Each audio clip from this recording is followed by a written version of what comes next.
برادران اسلام، اللہ تعالیٰ کی رحمت اور بخشش کی امید ہر مسلمان کو رکھنی چاہیے، لیکن اس کا مطلب یہ نہیں ہرگز کہ عمل کو ترک کر دیا جائے اور صرف امیدوں پر بھروسہ کیا جائے۔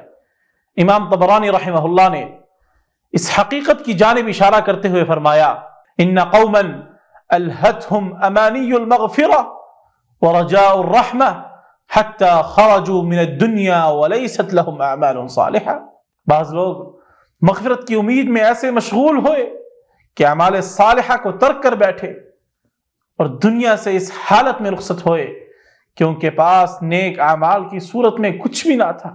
اللہ کی رحمت کی امید کے ساتھ ساتھ نیک عمل بھی بہت ضروری ہے۔ قرآن حکیم میں مالک الملک نے فرمایا ہے: فَمَنْ كَانَ يَرْجُو لِقَاءَ رَبِّهِ فَلْيَعْمَلْ عَمَلًا صَالِحًا وَلَا يُشْرِكْ بِعِبَادَةِ رَبِّهِ أَحَدًا۔ بس جو کوئی اپنے رب کی ملاقات کا امیدوار ہو، اسے چاہیے کہ نیک عمل کرے اور عبادت میں اپنے رب کے ساتھ کسی اور کو شریک نہ کرے۔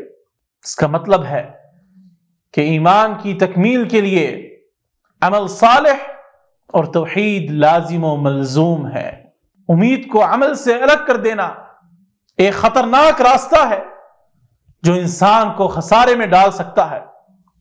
اسی طرح رسول اللہ صلی اللہ علیہ وسلم نے فرمایا: الکیس من دان نفسه وعمل لما بعد الموت والعاجز من اتبع نفسه هواها وتمنى على اللہ۔ عقل مند وہ ہے جو اپنے نفس کو قابو میں رکھے اور آخرت کے لیے عمل کرے، جبکہ نادان وہ ہے جو اپنے نفس کو خواہشات کے پیچھے لگا دے اور اللہ سے بے بنیاد امیدیں رکھے۔ اس سے واضح ہوتا ہے کہ صرف امیدوں سے کچھ نہیں ہوگا، بلکہ عمل، عبادت اور اللہ سبحانہ و تعالیٰ کے احکام کی پیروی ضروری ہے۔